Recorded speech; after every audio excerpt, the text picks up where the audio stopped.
Assalamualaikum warahmatullahi wabarakatuh. Salam sejahtera buat kita semua. Jumpa kembali bersama Nur Iswan Channel yang tagline-nya adalah menjernihkan pikiran, menebar kebaikan bersama Bang Hardy S. Rusli dari ICRC. Selamat datang kembali. Selamat datang. Terima kasih. Bang Hardy, ini langsung nembak. Iya. 16 Oktober Mas Anies sudah selesai dan akan diserah terimakan kepada Mas Heru Budi Hartono, one of the Jokowi's man. Ya, wajar. Pemimpin memilih orang yang dia percayai dan yang dia nyaman, ya wajar. Kita dukung Mas Heru supaya sukses di Jakarta sebagai pejabat. Nah, tapi saya mau tanya, banyak sinyalemen yang mengatakan bahwa kalau Anies sudah tidak jadi lagi gubernur, popularitas dan elektabilitasnya pasti akan menurun. Menurut Bang Hardy gimana? Ada dua kemungkinan. Kemungkinan yang pertama, karena memang seorang pemimpin itu bisa lahir, itu salah satunya mereka adalah pemangku kebijakan dan juga atau pejabat publik, karena dia akan menjadi sorotan media, kemudian akan tampil di televisi dan itu akan menjadi ruang bagi sang calon siapapun itu untuk menampilkan atau membrandingkan dirinya untuk membangun citranya di tengah masyarakat. Maka butuh yang namanya panggung politik. Nah, panggung politik Bang Anies itu sebagai gubernur DKI berakhir 16 Oktober. Berarti kalau mengandalkan itu, wajar orang menganggap bahwa panggung politik Anies sudah selesai dan itu akan menurunkan elektabilitas dan popularitas beliau. Oke. Nah, Tetapi terus? di sisi lain, yang kedua, sebenarnya tergantung yang namanya panggung politik ini kan bisa dibuat, dan bisa dibentuk. Nah, dengan mundurnya Anies dengan selesainya atau purnanya tugas Anies di DKI Jakarta, artinya Mas Anies punya waktu yang banyak untuk bisa turun ke daerah-daerah untuk sosialisasi tentang kesiapan beliau untuk menjadi calon presiden yang telah dideklarasikan oleh Nasdem. Sementara kan itu yang deklarasi ya. Nah, ini tentu akan membuat panggung-panggung politik baru yang selama ini Anies tidak pernah mengatakan bahwa saya maju sebagai calon presiden. Ya kan, dia menyelesaikan tugasnya sebagai gubernur DKI. Nah, beda halnya di saat Anies turun kemudian menyatakan kesiapan maju sebagai calon presiden, kemudian dengan turun deklarasi kemudian ketemu sama relawan-relawan, ini akan beda nanti. Karena selama ini Anies Terbelenggu dengan jabatannya. dengan jabatan di DKI Jakarta, dia tidak bisa menyapa relawan turun ke daerahnya. Nah, kemudian yang selanjutnya bahwa Anies masih di posisi 3 elektabilitas dan itu konsisten dari beberapa tahun ke belakang. Mas Anies masih di atas. Nah, dengan dia turun ke lapangan dengan telah menyatakan deklarasi, tentu akan bisa memberikan dampak elektoral, ya bisa saja nanti Makin bisa populer dan makin naik elektabilitasnya. makin naik. Nah, tinggal bagaimana tim-tim dan relawan itu menyiapkan panggung-panggung politik Anies itu sebanyak mungkin di daerah. Semakin banyak Anies berinteraksi dengan masyarakat, dengan bertemu masyarakat, tentu akan memberikan warna tersendiri, kemudian pemahaman masyarakat terhadap Aniesnya seperti apa, yang sebelumnya nggak kenal dengan Mas Anies kemudian bisa ketemu langsung, bisa kenal dengan Mas Anies. Nah, tentu tergantung semuanya kepada relawan yang membela, yang bekerja dan Anies, jaringan partai, dan jaringan partai Nasdem di seluruh Indonesia. Nah, semuanya tergantung di sana. Oke. Tapi prediksi Bang Hardy, kalau itu dilakukan, Mas Anies menyapa kepada masyarakat seluruh Indonesia, ya kan, diantaranya relawan dan jaringan partai, itu berarti elektabilitasnya akan atau popularitasnya akan semakin meningkat. Kalau dia lakukan itu. Kalau ini ideal dilakukan oleh Mas Anies untuk safari politik ke semua jaringan relawan di seluruh Indonesia, kemudian jaringan partai, dengan kemampuan Mas Anies, kemudian kepribadian Mas Anies, kemudian jejak rekam Mas Anies, ini komplit dan ini menjadi pembeda bagi capres-capres yang lain. Nah tentu dengan kepribadian, kemudian kemampuan, kemudian dengan program kerja atau prestasi yang Anies lakukan selama ini, dan itu disampaikan ke bawah, kemudian dia ketemu sama masyarakat, berinteraksi langsung dengan masyarakat, tentu akan memberikan dampak elektoral yang lebih besar dibandingkan orang hanya melihat di televisi. Jadi justru dengan tidak menjabat posisi gubernur itu malah punya ruang jauh lebih luas ya? Sebenarnya iya, karena dia nanti akan bisa ketemu dengan masyarakat secara langsung. Kalau sekarang kan dia nggak bisa kemana-mana, orang hanya lihat di televisi. Tapi ruhnya, misalkan orang ketemu secara langsung atau ketemu hanya lihat di televisi itu beda, Mas. Makanya dalam event-event politik, saya kan spesialis di konsultan pemenangan politik, itu yang paling ampuh menyentuh masyarakat adalah pertemuan langsung dengan masyarakat. Itu nggak ada gantinya tuh ya? Nah itulah yang nggak membuat bisa pakai kurir-kurir politik ya? Mengapa itu Jokowi di 2019 yang lalu, 2014 itu bisa unggul dibandingkan capres-capres yang lain, karena kedekatan beliau dengan masyarakat, dia rajin turun menyapa masyarakat, kemudian ngobrol masyarakat dan sebagainya, yang tentu nanti stylenya akan beda di saat mereka ketemu Mas Anies.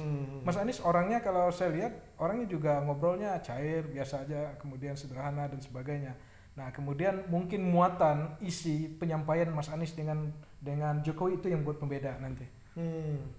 Terus kan berarti kan gini, maksud Bang Hardi, lawong belum bekerja aja dalam tanda petik secara politik ya kan, di lapangan Mas Anies sudah rata-rata nomor 2, nomor 3 ya. Betul. Apalagi kalau bekerja. Betul. Ya kan, Iya. menyapa makin meningkat. Betul. Itu maksudnya. Betul. Oke. Ya. Jadi peluang Mas Anies untuk meningkatkan posisi elektabilitasnya itu akan semakin terbuka. Nah, makanya semuanya tergantung kepada jaringan partai dan jaringan relawan. Makanya saya juga pesankan untuk semua jaringan relawan Mas Anies, misalkan ya berlomba-lomba lah pada mereka untuk mengambil simpati masyarakat.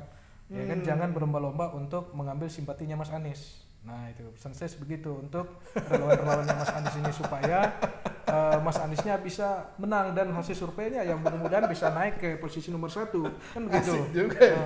Jadi jangan berlomba-lomba mencari simpati Mas Anies, tapi berlomba-lombalah untuk mencari simpati masyarakat. Iya.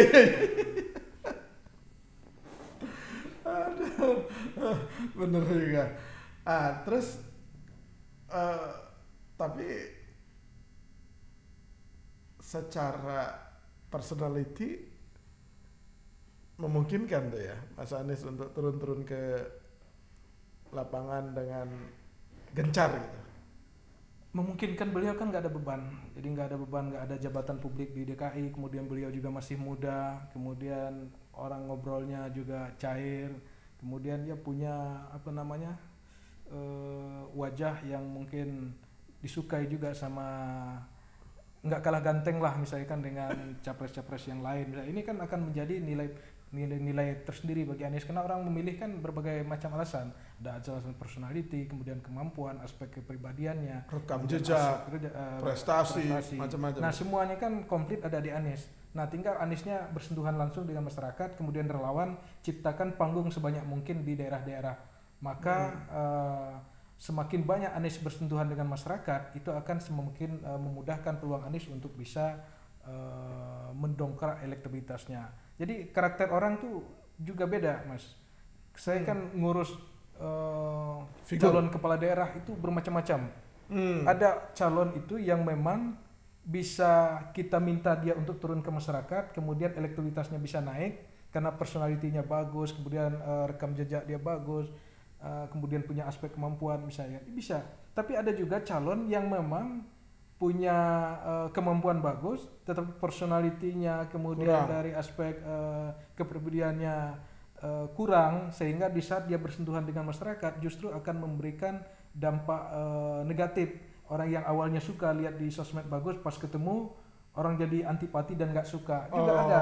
Nah kebalikannya Mas Anies ini kan beda. Kalau Mas Anies, kalau saya lihat dari data riset yang pernah kita lakukan, beliau ini personalitinya kan orangnya kinerjanya bagus, kemudian kemarin itu orangnya ramah, ya kan? Nah ini kan poin tersendiri. Di saat turun ke masyarakat, ini akan mudah untuk cair dan bergaul dengan masyarakat. Nah di saat yang demikian itu dampak elektoralnya kan luar biasa. Kalau dipertemukan impian orang dengan melihat di televisi dengan ketemu langsung, nah itu akan ketemu dan itu akan menimbulkan sebuah rasa tersendiri bagi masyarakat bahwa yang ketemu sama sang idolanya gitu. Tapi pasca tidak menjadi gubernur juga tetap aja nih serangan pasti akan berdatangan terus ke Mas Anies. Pasti kan sampai politik. 2024 sampai Mas Anies belum terpilih menjadi calon presiden misalnya kan, itu pasti akan diserang terus karena orang tahu pasti kalau lawan yang dianggap kuat itu pasti diserang. Di mana-mana kalau lawannya kuat pasti menjadi titik serang lawan-lawan politik yang lainnya. Nah itu membuktikan bahwa Mas Anies ini sangat kuat. Makanya serangannya yang paling kuat diserang hari ini, coba lihat capres-capres yang lain mana ada. Misalkan Prabowo hari ini apa? Ada nggak diserang isu-isu tertentu? Nggak ada. Iya. Kemudian Ganjar juga nggak terlalu kencang juga kan. Kemudian yang lainnya, yang paling kencang serangan kan ada di Anies.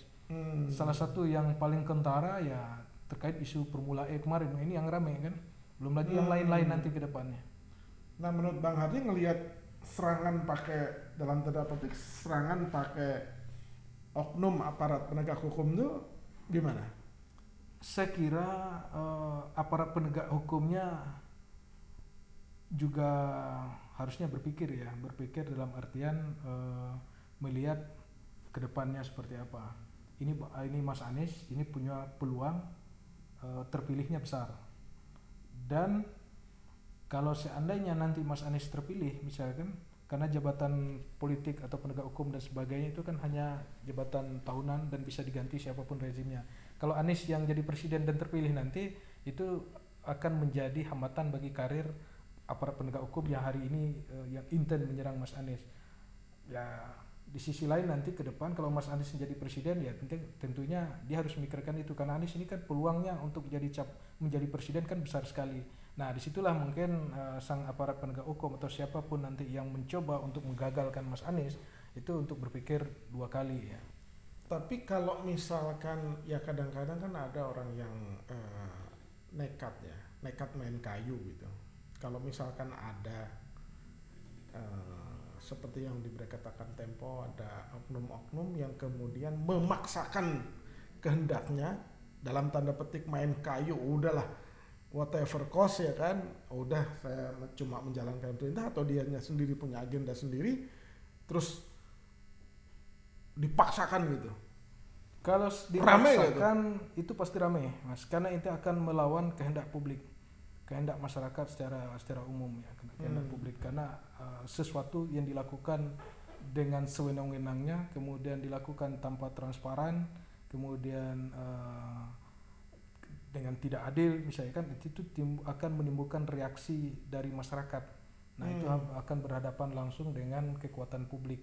Itu yang jadi catatan. Kenapa hukum itu kan dibentuk, salah satu kan paradigmanya adalah untuk menciptakan keadilan di masyarakat. Di mana keadilan itu tidak dirasakan oleh masyarakat, maka hukum itu keadilannya akan keadilan masyarakat yang akan memberikan jalannya untuk itu.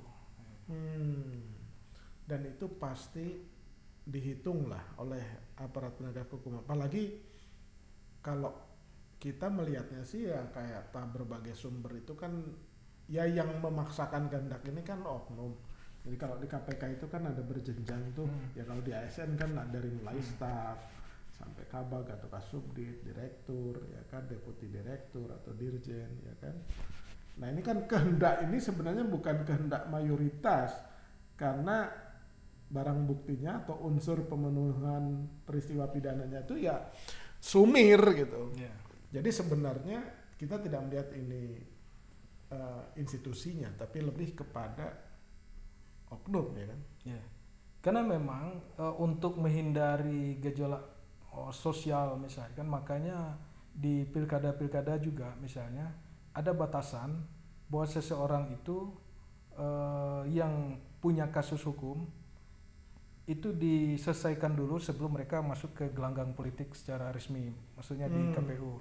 supaya nanti kalau mereka sudah masuk ke tahapan pemilu dan sebagainya, itu akan menimbulkan gesekan yang kuat di masyarakat. Makanya seseorang yang punya atau tersangkut dengan kasus hukum misalnya, itu biasanya itu akan diselesaikan tidak menjelang event-event politik.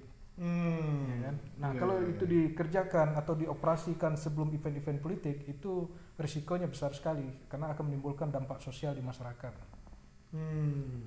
Oke. Terus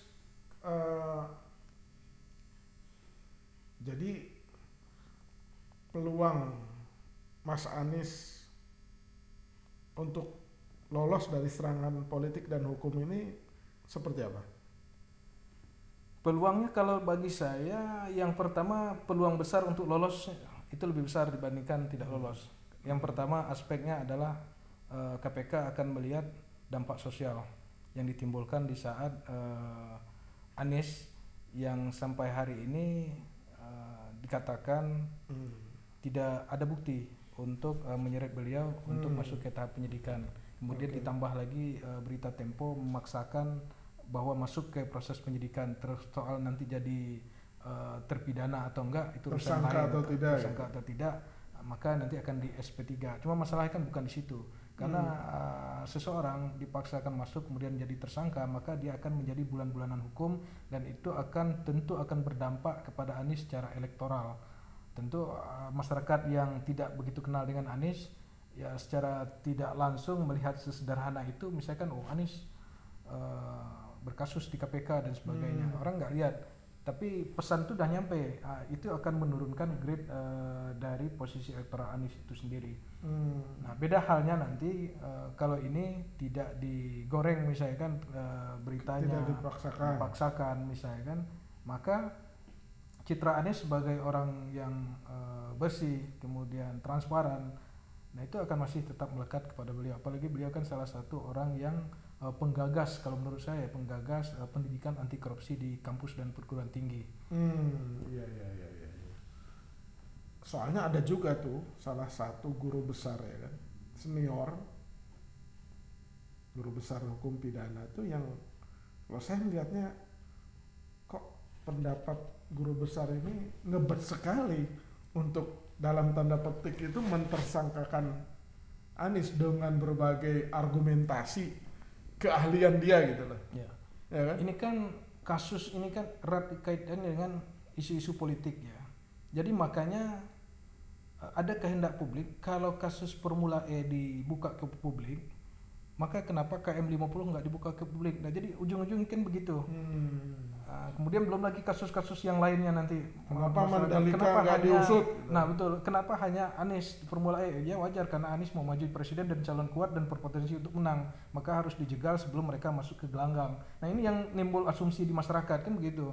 Nah makanya orang menginginkan ada KM50, kemudian ada kasus-kasus yang lain, Masiku, semuanya harus dibongkar semua dan dibuka secara transparan. Nah kenapa publik begitu kencang dan begitu begitu cepat KPK menginginkan bahwa Anies didorong untuk masuk ke tahapan selanjutnya. Nah itu menjadi pertanyaan publik.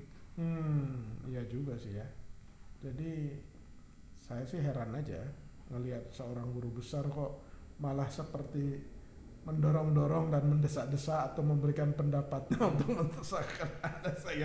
Ya publik juga jadi akhirnya ketawa siapa sih guru besar ini? Oh guru besar ini ternyata memang pendapatnya lebih sering berada di pihak pemerintah dalam berbagai isu sih, termasuk dalam urusan TWK itu dia bersandingnya itu dengan bukan mendukung atau padahal faktanya kemudian TWK itu ya dianulir secara harus. Terbukti dengan apa? Yang 50-an orang itu kan diajak ke Polri, artinya dia tidak punya problem wawasan kebangsaan tuh, kan mau bilang gitu tuh, ya kan? Cuman kan karena sudah terlanjur nekat diputuskan untuk nggak lulus karena pengen disingkirkan kan, tapi kan alhamdulillah aja ya si Pak Jokowi dan Pak Listio tuh punya mungkin dengan Kementerian Pendayaan Aparatur Negara ya mencari jalan tengah yang tidak mempermalukan semua pihak sehingga yang 50-an itu kan direkrut, ditawarkan ke mana namanya, ke Polri kan. Apalagi kalau saya melihatnya nih, ya kepercayaan kepada aparat penegak hukum dengan terjadinya kasus Sambo, apa namanya, Kanjuruhan ya yang terbaru kan. Yang terbaru ini malah mau sertijab loh, udah ditunjuk ya kan. Oh, narkoba. Nah ya, apa Di Jawa namanya, Irjen TM itu kan. Nah itu kan makin membuat komplikasi. Jadi ya kita lihat aja apakah oknum ini memang nekat. Ya menurut Bang Hardi ya bisa rame itu, bisa ribut ya kan. Itu maka sekarang harus melihat dampak sosialnya yang harus dihitung oleh KPK di saat menetapkan seseorang publik figur yang hari ini lagi diidolakan, kemudian dipaksakan dan dicari dalil hukumnya untuk ditetapkan tersangka. Karena memang kalau orang ya yang sudah ditargetkan, seperti kalau nggak salah Prof Mahfud yang ngomong kalau nggak salah ya, kalau orang yang sudah jadi tersangka, kalau orang yang sudah jadi target, kemudian pasalnya kan bisa dicari, ini kan bahaya. Iya, bahaya. Ini bisa jadi dengan Mas Anies kan begitu, jadi ditetapkan tersangka dulu dengan kasus terus ini, dicari-cari, nanti ketemunya di kasus yang mana misalnya. Kasus yang kayak Mas Anas kan juga dulu, Mas Anas kemudian kasusnya apa misalnya kan, kemudian kenanya di kasus yang mana, yang penting tersangka dulu, kemudian pasalnya dicari kemudian, nah kan bahaya jadi penegak hukum gitu. Oke, Bang Hardi, terima kasih atas waktunya. Ya kan, kita akan berbincang lagi di tema yang lain. Ya kan, jangan bosen aja. Siap. Muncul di Nusantara Channel. Terima kasih. Demikian kabar baik, ngobrol santai bersama Bang Hardi Suprapto Rusli dari ICRC. Tetap sehat dan semangat, ya kan. Jangan terlalu tegang dan emosi berdiskusi soal politik, ya kan. Santai saja, tapi jangan juga ada yang main kayu, ya kan. Ya santai aja. Jangan lupa subscribe, share, like, dan komen Nur Iswan Channel. Terima kasih.